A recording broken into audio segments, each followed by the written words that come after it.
안녕하십니까. 반도체 소식을 전하는 고독 달팽이 김석준 소장입니다. 잊을만 하면 고개를 드는 AI 거품론.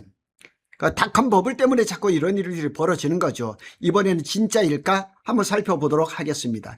AI 거품론이 또 등장을 했습니다. 그래서 AI 수요가 정점을 지난 것, 피크아웃이 된 것은 아닌가, 이런 우려가 많이 나옵니다. 그래서 주식시장이 지금 삼성, SK 하이닉스 같은 경우는 10몇 %가 떨어졌다가 다시 좀 회복하긴 했지만 주가 코스피가 9천 이상을 찍었다가 지금 8천 선에서 머무르고 있죠. 구독 달팽이의 판단을, 결론을부터 한번 짚고 보겠습니다.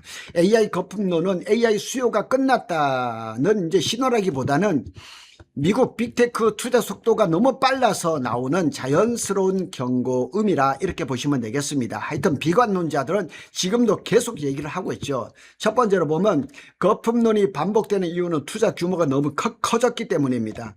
둘째는 메타사례입니다. 수요 부족보다는 투자 회수 압박이 더 가깝다는 얘기. 예를 들어서 2조가 투자가 됐다면 수익은 4조가 나야지만 이 수익 구조가 맞춰진다는 얘기예요. 셋째로는 반도체 쪽은 오히려 병목이 계속되고 있다는 사실입니다. 그래서 AI 거품론은 끝의 신호가 아니라 돈 버는 AI만 살아남는다는 선별적인 시작이라는 얘기죠. 그래서 미국 빅테크의 AI 투자 흐름을 살펴보면 거품론과 투자 사이클 조정으로 구분해서 살펴봐야 됩니다. 자, 이번에는 하여튼 거품론이 어디서부터 시작됐냐? 메타가 시작을 한 겁니다. 메타가. 그래서 AI 거품의 시작이 아니다, 결론적으로 이렇게 얘기를 할 수가 있습니다. AI 산업은 지금 투자를 엄하게 했습니다. 지난 한 3, 4년 동안 했죠. 그런데 이제는 수익 이제 그걸 넘어가죠. 아무리 빅테크라 그래도 계속 밑빠진 독에다가 돈을 쓸어 넣을 수는 없잖아요. 이제 수익이 돼야 되는, 사실은 수익이 되고 있습니다. 그래서 23, 24, 25년에는 어떻게 했는지, 이제 26년 이후에는 어떻게 될지 한번 살펴보겠습니다. 자, 이것도 제가 챗GPT를 이용해서 이렇게 만들어 봤습니다.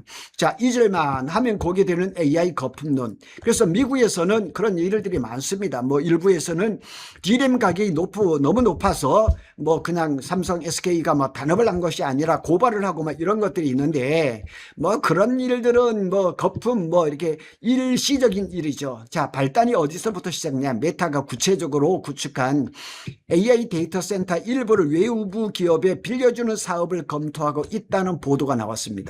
이 소식이 전해지자 일부에서는 AI 수요가 벌써 꺾인 거 아니야? 데이터 센터가 남아도는 것 아니야? 라는 이야기가 나오면서 미국에서 이제 그냥 이 반도체 그냥 필라델피아 주가 이 지수가 뚝 떨어지고 그냥 우리나라 코스피도 삼성, SK 하이닉스가 그냥 쭉쭉쭉 떨어졌던 겁니다. 그런데 저는 이번 이슈를 조금 다르게 봅니다. 결론부터 말씀을 드리면 이번 AI 거품론은 AI 산업이 끝나는 신호가 아닙니다.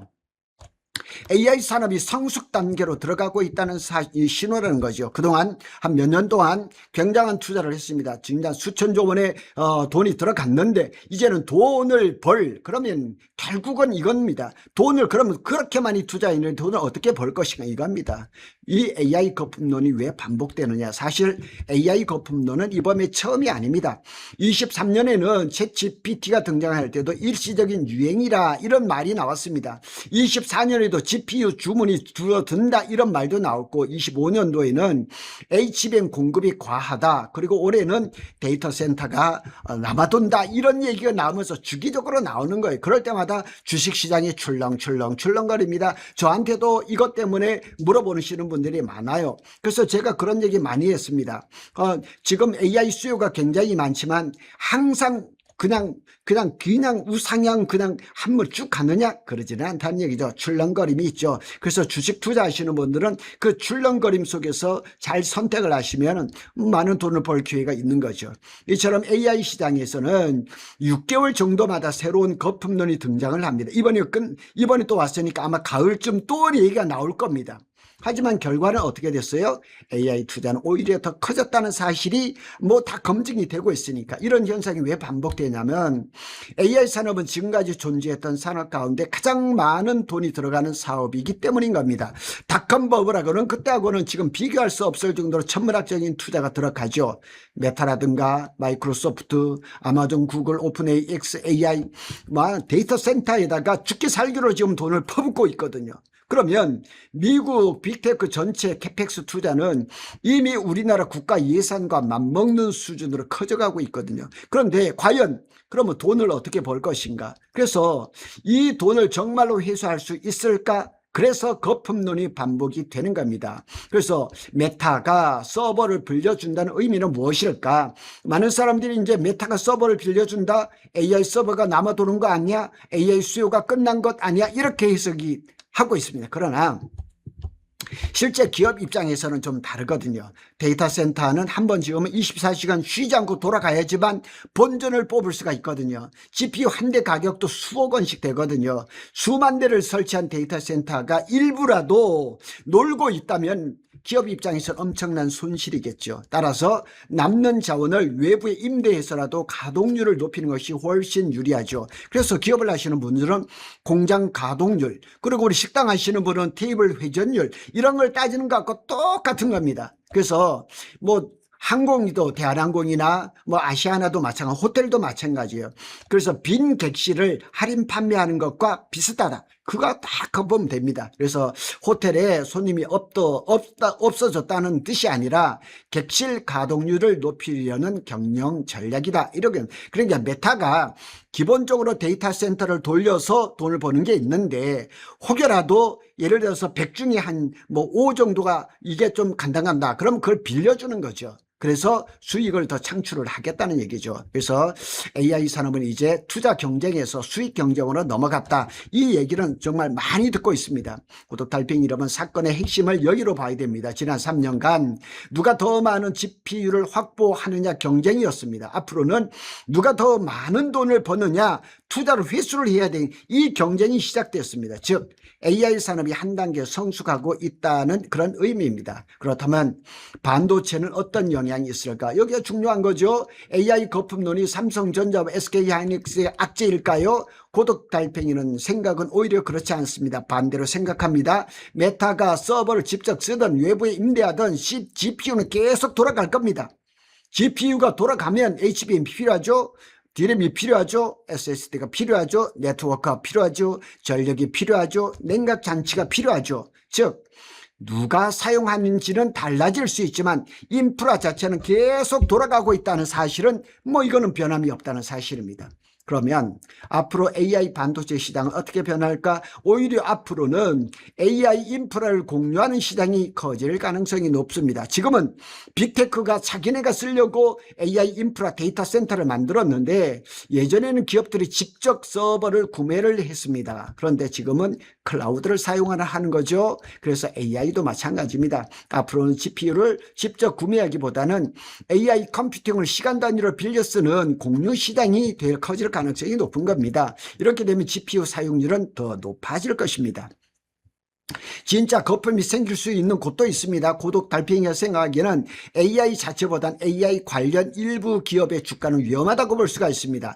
AI는 계속 성장하도록 모든 기업이 다, 세상에는 모든 게 다 좋고 모든 게 다 나쁜 것은 없어요. 그래서 GPU, HBM, 전력, 초순수, 냉각, 광통신 같은 핵심 인프라는 계속 성장할 가능성이 높죠. 그런데 AI라는 이름만 붙이고 실적이 없는 기업들은 언젠가는 시장에서는 퇴출이 되는 건 당연한 거죠. 시장 논리죠. 닷컴 버블 때도 인터넷은 살아남았습니다. 하지만 수많은 인터넷 기업들은 사라졌죠. 이번에도 비슷한 과정이 나타날 것입니다. 그래서 결국 AI 거품론의 본질은 뭐냐? 고독달팽이는 AI 거품론을 이렇게 정의하고 싶습니다. AI 기술의 거품이 아니라 AI 투자 수익률을 검증하는 과정이다. 그래서 많은 투자를 했는데 그 AI 데이터 센터라든가 투자한 것을 효율적으로 관리하고 효율적으로 그 돈을 벌어내는 것을 잘 적응하지 못하면 그건 퇴출이 되는 거죠. 이제 AI 시장은 AI가 필요한가를 묻는 것이 아닙니다. AI로 얼마나 돈을 많이 벌 수 있는가, 이걸 묻기 시작한 때가 왔다는 거죠. 다시 AI 산업은 끝나가는 것이 아니라 오히려 진짜 실력이 필요한 시대로 들어가고 있다, 이렇게 보시면 되겠습니다. 구독 달팽이에 이제 정리를 한번 해보겠습니다. 이번 메타 이슈를 AI 거품의 시작으로 해석해 하기보다는 AI 산업이 투자 시대에서 수익의 시대로 넘어가고 있다. 앞에서 제가 말씀을 다 드렸죠. 반도체 역시 같은 흐름입니다. 앞으로는 단순히 HBM을 많이 생산하는 기업보다는 전력 효율을 높이고 메모리 병목을 줄이고 AI 인프라의 총 소유 비용 TCO라고 있나 낮출 수 있는 기술이 경쟁력을 결정할 것입니다. 같은 HBM을 만들어도 냉각 효율이 좋고, 그리고 뭐 이렇게 적청을 많이 해도 열이 적게 나고 뭐 이런 것들, 그리고 최근에 딥시크의 알고리즘 최적화, 추론 중심의 AI 계층형 메모리, 저전력 설계 등이 동시에 주목받는 시대가 됐다, 이렇게 보시면 되고, AI 거품론이 나올 때마다 시장은 흔들릴 수 있지만 AI 인프라 방향은 축소가 아니라 효율화로 이동하고 있다는 점은 지금 분명하다는 사실을 기억하시기를 바라겠습니다. 그리고 아마도 이제 이런 아마 충격이 딥시크의 뭐 이런 충격이라든가 메타의 충격은 아마 머지않아 오래 안 갑니다. 그리고 7월 둘째 주에 삼성이 2분기 실적 발표를 하게 되면 시장은 완전히 뒤집어질 가능성이 높다는 사실은 분명하다고 말씀을 드릴 수가 있겠습니다. 구독 달팽이는 삼성전자와 SK 하이닉스의 반도체 소식을 빠르게 전해드리고 있습니다. 감사합니다.